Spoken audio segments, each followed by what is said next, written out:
সুন্দর করে কুঞ্জ সাজিয়ে নিজে সেজে ধূপ দিবাদি জেলে মালা গেথে আশা পথে নয়ন দিয়ে বসে আছে অষ্টসখী পরিপৃষ্টিতা রাধা রানী। দেখতে দেখতে গধূলি বেলা উপস্থিত। গধূলি বেলা যেই না উপস্থিত হয়েছে, আজ গোচারণের খেলা শেষ করে রাধারানীর সঙ্গে মিলন হবে। মনে আনন্দ নিয়ে গোবিন্দ আমার চলেছে রাধারানীর কুঞ্জ পান। রাধারানীর কুঞ্জে যেতে হলে পথে আরেকটি রমণীর কুঞ্জ পড়ে, যার নাম কি নাম গো? চন্দ্রাবলী। চন্দ্রাবলীর কুঞ্জের আগে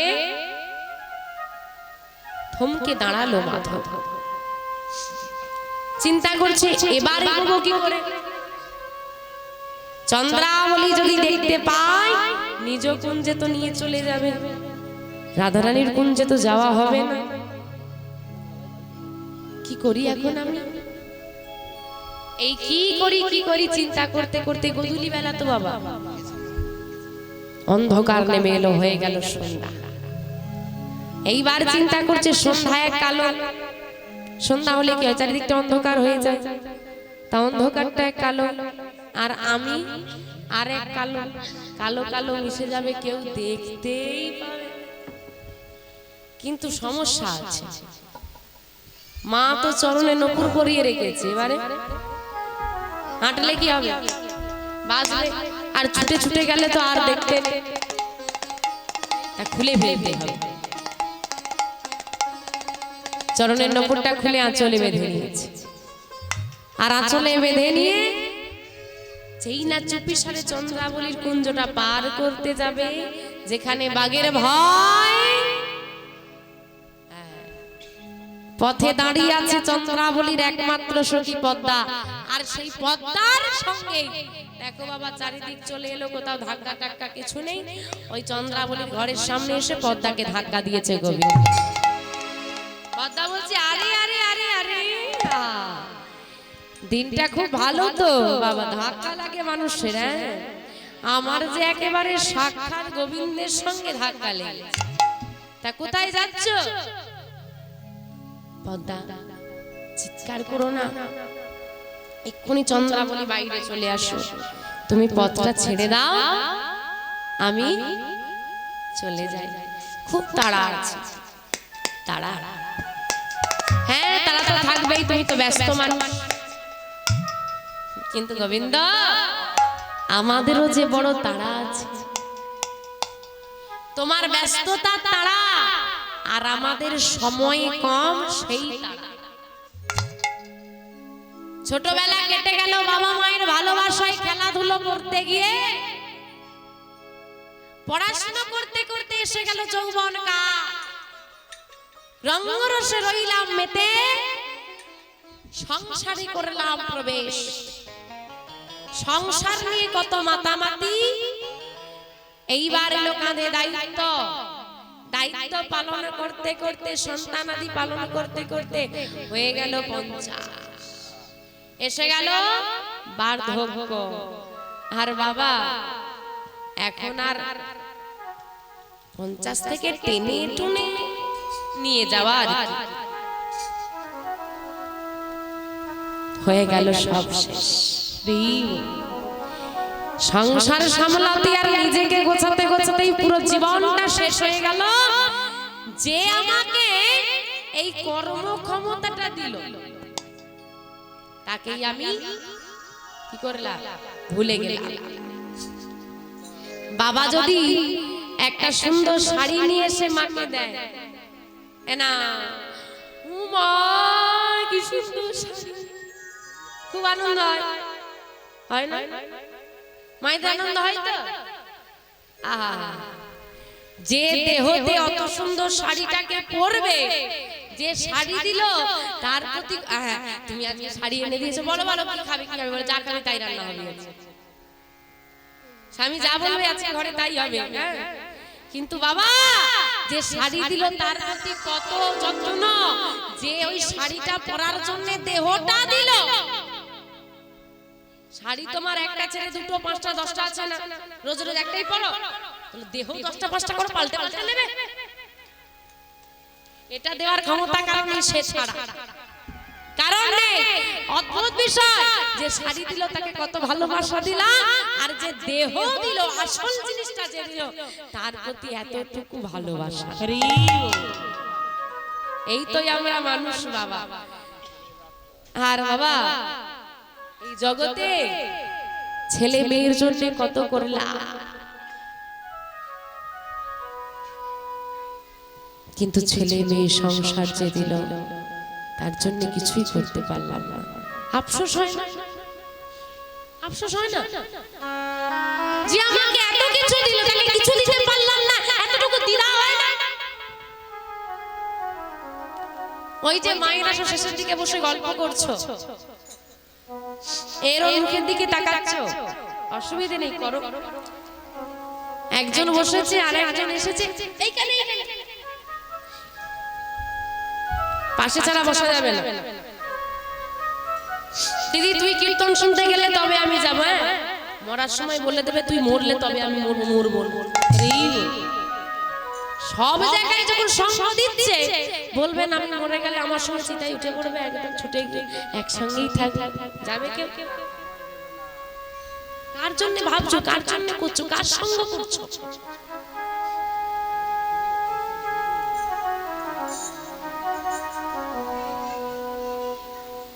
জগতে কেউ কারো নয়, এসেছি একা, যেতে হবে একা, এই কথাটা মাথায় রাখো।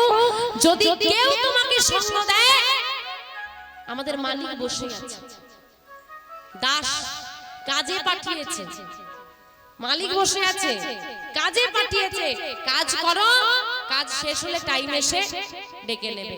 কিন্তু যে কাজের জন্য পাঠিয়েছে সেই কাজটা তুমি যদি না করো, সেখানে ফিরে যাও, কৈফিয়ত দিতে হবে না? বাড়ি থেকে বাবাকে জিজ্ঞেস করবে, এই যে শুনছো তুমি যে বসের কাজ করো, কাজ না করলে কেউ কি করে গো? জিজ্ঞেস করবে। এমন এমন মালিক আছে, এমন কথা বলবে চোখ দিয়ে জল জমকে দেবে। লোকের কাজ করা কতটা কষ্টের বোঝো না তো? বাড়িতে থাকো, চোখে জল আনিয়ে দেবে, এমন কথা বলবে। বাইরে বেরোনো, কর্ম করাটা এত সোজা নয়। তাহলে এই জগতের মানুষ যদি তোমার কয়েকটা কথা বললে কষ্ট হয়, কাজ না করলে কথা শুনতে হয়, সে যে তোমাকে কাজে পাঠিয়েছে, ভাবো তার কাজ না করলে সে তোমাকে কি করবে? ভেবে নিও না যে কাজ করিনি এখানেই রয়ে যাবো, আর তার কাছে যেতে হবে না, বিচার হবে না। টাইম হলে ফিরতে হবে। দাদার থেকে টাকা ধার নিয়েছে, ওই কবে দিবি? আরে বিকেলে দেবো, এখন নেই, আর দুদিন পরে দিই না। আচ্ছা ঠিক আছে চল।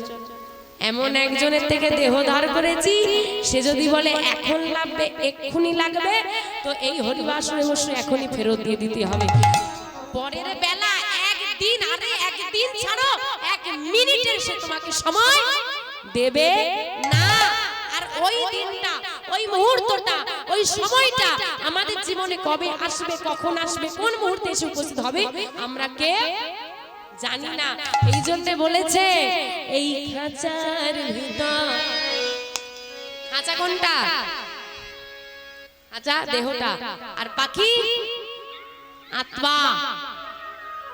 আত্মা যদি চলে যায় খাঁচা, পাখি যদি উড়ে যায় খাঁচা অচল, আত্মা যদি চলে যায় দেহ।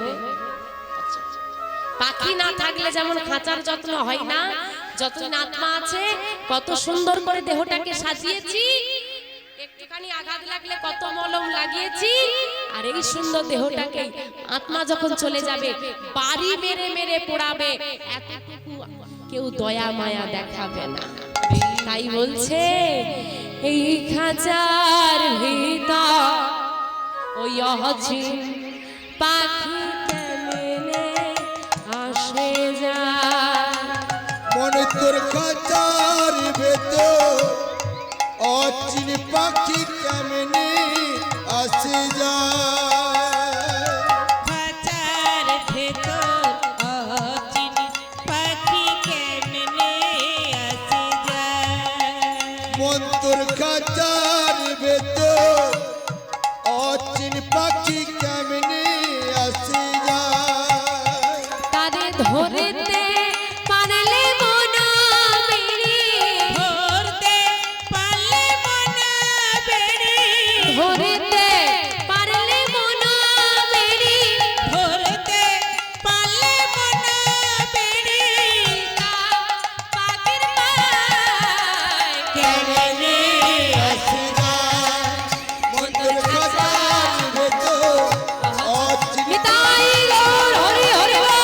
যায় মন তোর খাঁচার ভেতর অচিন পাখি কেমনে আসে যায় মন তোর খাঁচার ভেতর অচিন পাখি কেমনে আসে যায় দয়াময় পদ তারা তো আমাদের বেশি তোমার কম তারা আমাদের বেশি তারা টাকা দাও গাড়ি দাও ছেলে দাও মেয়ে দাও শুধু দাও চন্দ্রাবলী এসেছে ভগবানকে কাছে পেয়েছে আর নিবেদন করছে কি আমার কুঞ্জ গ্রহণ করো আমি তোমাকে শুধু একটু সেবা দিতে চাই কিচ্ছু চাই না শুধু একটু সেবা দিতে চাই সেবা সেবা দিতে চাই আমরা শুধু নিতে চাই আর যারা প্রকৃত ভক্ত হয় তারা দিতে চায় এরাই আসলে ভক্ত মা আমরা তো ভক্ত হতে পারি না মাধব বলছে আজকে আমি তোমার কুঞ্জে যেতে পারবো না গোবিন্দ আসতে পারবে না জানি তুমি আসতে পারবে না আমি তো অধমা আমি তো ভিখারিনী আমার ঘরে তুমি কেন আসবে কত ভক্ত তোমার জন্য কত দামি দামি খাবার বস্তু দামি পোশাক উত্তম সেবা সাজিয়ে বসে আছে আমার মতো অভাগিনীর ঘরে তুমি আসবে না আমি জানি গোবিন্দ আমি তো তোমার কাছে কিছু চাইনি শুধু তুই একটু সেবাই দিতে চেয়েছি এতটুকু কি আমার সৌভাগ্য হবে না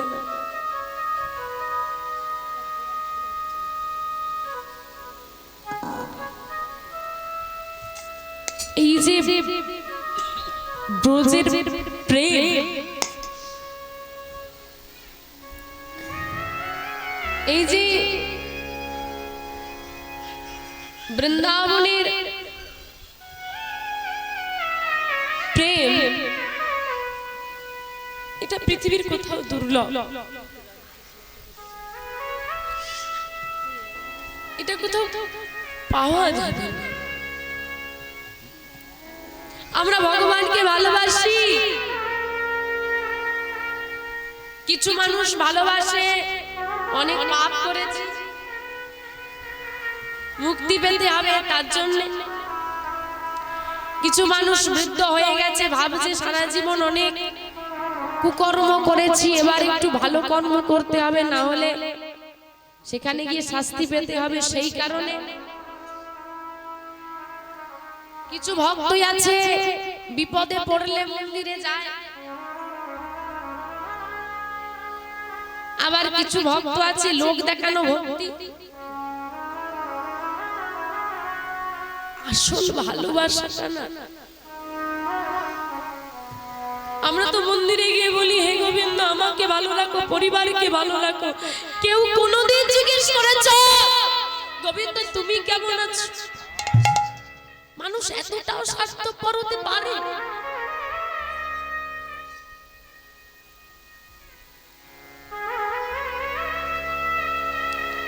নারদকে চেনো নারদ মুনির মনে অহংকার এসেছিল এ নারদ তো সবসময় নাম বিনা জানতে সবসময় নাম করতো সব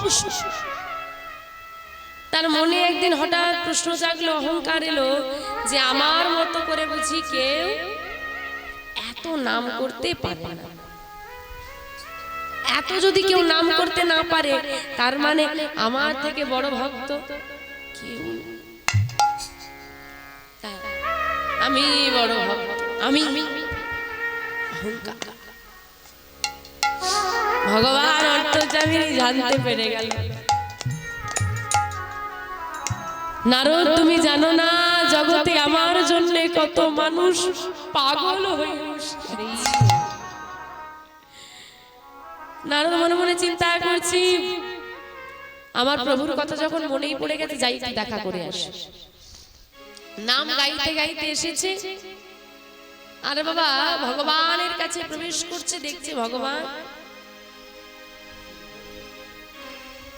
মাথাটা মানে শির শির ধরে নি শিরোপীড়া শিরোপীড়া হচ্ছে মা শিরোপীড়া মানে মা শিরোপীড়া মানে কি মাথার যন্ত্রণা হচ্ছে ধরে নি প্রভু প্রভু কি হয়েছে তোমার তুমি এমন করছো কেন প্রভু কি হয়েছে তোমার নারদ নারদ আমার বড্ড কষ্ট হচ্ছে নারদ কি হয়েছে তোমার আমাকে বলো একবার বলো আমাকে আমার খুব শিরোপীড়া হচ্ছে মানে মাথার যন্ত্রণা হচ্ছে কি করতে হবে বলো কি করলে তুমি ঠিক হয়ে যাবে বলো না কি করলে তুমি ঠিক হয়ে যাবে বলো আমাকে তুমি বৈদ্যকে ডাকবো বৈদ্য ডাকবো আমার কাউকে লাগবে না তাহলে কি লাগবে বলো কি দিলে তুমি সুস্থ হবে নারদ তুমি কি আমাকে একটু ভক্তের চরণ ধুলা এনে দিতে পারবে ওই চরণ ধুলা আমার শিরে লাগালেই আমি ভালো হয়ে যাব ভক্তের চরণ ধুলা নারদ তুমি তো বড় ভক্ত তাই না আমার নারদ বড় ভক্ত তো মনে অহংকার তুমি তো বড় ভক্ত দাও দাও দাও আমার খুব কষ্ট হচ্ছে দাও নারদ তোমার চরণ ধুলা ভাই দাও দাও নারদ হ্যাঁ আমি যা সহ্য করতে পারছি না না না প্রভু ছি ছি ছি অমন করে বলো না প্রভু তুমি ভগবান আমি সামান্য আমার চরণ ধুলা তোমার মস্তকে দিলে আমার পাপ হবে আমি নরকে যাব আমার অপরাধ হবে ক্ষমা করো প্রভু আমি তোমাকে দিতে পারবো না তুমি দিতে পারবে না দাঁড়াও প্রভু তোমাকে কষ্ট পেতে হবে না আমি এক্ষুনি ব্যবস্থা করছি রুক্মিণী সত্যভামা সর্বদা তোমার সেবা করে তারা তো তোমার সহধর্মিণী তারা নিশ্চয়ই চরণ ধুলা দেবে দাঁড়াও দাঁড়াও দাঁড়াও আমি আসছি রুক্মিণী সত্যভামার কাছে গিয়ে বলছি আমার প্রভুর বড় শিরোপীড়া হচ্ছে চরণ ধুলা লাগবে তোমাদের চরণ ধুলা দাও নারদ দ্বিতীয়বার এই কথা আর উচ্চারণ তুমি করবে না আমার স্বামী প্রভু সে ভগবান সে কি করে চরণ ধুলা তার মস্তকে দেব অপরাধ হবে না পাপ হবে না আমরা দিতে পারবো না সারা জগৎ ঘুরে নিল গো কত বড় বড় ভক্ত কেউ দিল না ভয় একটাই কি ভয় মা পাপ হবে অপরাধ হবে নরকে যেতে হবে নরক বাস হবে কেউ দিল না প্রভু আমার যন্ত্রণায় এলো বৃন্দাবন মধুময়ী শ্রী বৃন্দাবন নারদ মুনিকে দেখতে পেয়ে যমুনার ঘাটে স্নান করতে নাম ছিল সখীগণ ছুটে এসেছে নারদ কৃষ্ণ কেমন আছে প্রথম প্রশ্নটা কৃষ্ণ কেমন আছে ভগবান আসেনি গো ভগবান আসেনি ভগবানের একজন দূত এসেছে আমাদের যার সঙ্গে দেখা আগে তাকে জিজ্ঞেস করি কেমন আছো কি খবর ব্রজবাসীর প্রথম প্রশ্ন ছিল কৃষ্ণ কেমন আছে ভগবানের একজন দূতকে দেখে সখীরা জিজ্ঞেস করছে কৃষ্ণ কেমন আছে, আর আমরা স্বয়ং ভগবানের কাছে যাই, মন্দিরে যাই, তবু কোনোদিন জিজ্ঞেস করি না তুমি আমাদের কেমন ভালোবাসো। বলো না, চুপ কেন? কৃষ্ণ কেমন আছে বলো না। ভালো নেই, ভালো নেই, ভালো নেই। আমাদের কৃষ্ণ ভালো নেই। আমরা জানতাম কৃষ্ণ ভালো থাকতে পারবে না এই বৃন্দাবন ছেড়ে। আমাদের কি ছেড়ে কৃষ্ণ ভালো থাকতে পারে না? কি হয়েছে কৃষ্ণের? কৃষ্ণের শিরোপীড়া হয়েছে। শিরোপীড়া, খুব কষ্ট পাচ্ছে না আমাদের কৃষ্ণ? কি করতে হবে জিজ্ঞেস করনি? কি করতে হবে, কি করে ভালো হবে জিজ্ঞেস করেছি। কি বলল? ভক্তদের একটু চরণ ধুলা লাগবে। কিন্তু বিশ্বাস করো, কত জায়গা ঘুরেছি, কেউ একটু চরণ ধুলা দিল না। আরে তুমি তো আমাদের কাছে আসবে। এই আয় সখীরা, সবাই আয়, সবাই এসে একটা উত্তরীয় পেতে দিয়ে তাতে সবার চরণ ধুলা দিয়ে দিল। যাও নারদ নিয়ে যাও, নিয়ে গিয়ে আমাদের কৃষ্ণের মস্তকে লাগিয়ে দাও। যাও। নারদ মুনি ওই চরণ ধুলাটা নিয়ে বাবা চুপ করে দাঁড়িয়ে আছে, আর কথা বেরোচ্ছে। কি হলো, দাঁড়িয়ে আছো কেন? যাও, আমাদের কৃষ্ণ কষ্ট পাচ্ছে। তোমাদের ভয় করছে না? কিসের ভয়? পাপ হবে, অপরাধ হবে, পাপ লাগবে গো, নরকে যেতে হবে গো, ভয় করছে না? হাসতে হাসতে সখীরা বলে উঠল, নারদ শোনো শোনো,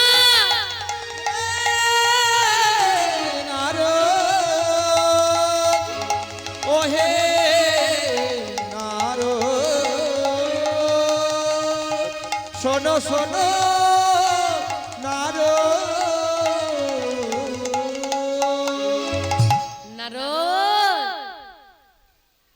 আমরা নরক যন্ত্রণাকে ভয় করি না। যেদিন থেকে কৃষ্ণ বৃন্দাবন ছেড়েছে সেদিন থেকে তো নরকেই আছে।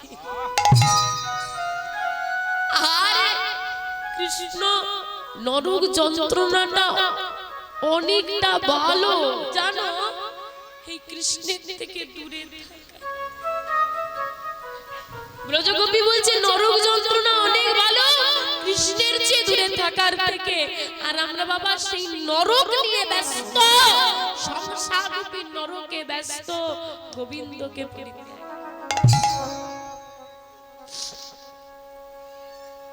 কৃষ্ণ কষ্ট পাচ্ছে। এই যে চরণ ধুলাটা দিলাম, কৃষ্ণের শিরোপীড়া ভালো হয়ে যাবে, আমাদের কৃষ্ণ ভালো থাকবে।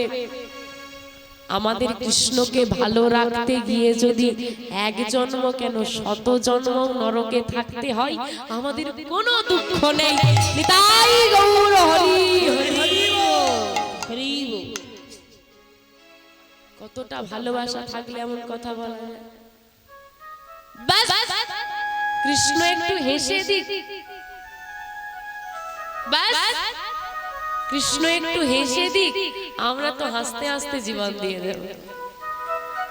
আমাদের যাই হোক, যত কষ্টই হোক, আমাদের কৃষ্ণ যদি ভালো থাকে আমাদের তাতেই যা।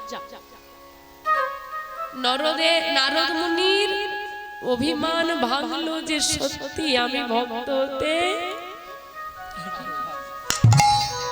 এদের কাছে আমি ভক্ত হতে পারলাম। আজকে চন্দ্রাবলী কিছুতেই গোবিন্দকে ছাড়ছে না। গোবিন্দ বলছে ছেড়ে দাও না। আরে যা চাইবে তাই দেবো, বাস ছেড়ে দাও। দেবে তো? যা চাইবো দেবে, দেবো তো? তুমি আমার হয়ে যাও নিতাই গৌর হরি। হরি চাওয়াটা কত সুন্দর। যে যথা মাং প্রবর্তন্তে স্তং সদৈব ভজমহম মম বর্তান বর্তন্তে মনুষ্য পার্থ সর্বস্ব। মানুষ সর্বস্ব দিয়ে প্রার্থনা করলে ভগবান বিমুখ করতে। চন্দ্রাবলীর কুঞ্জ গ্রহণ করলো মাধব।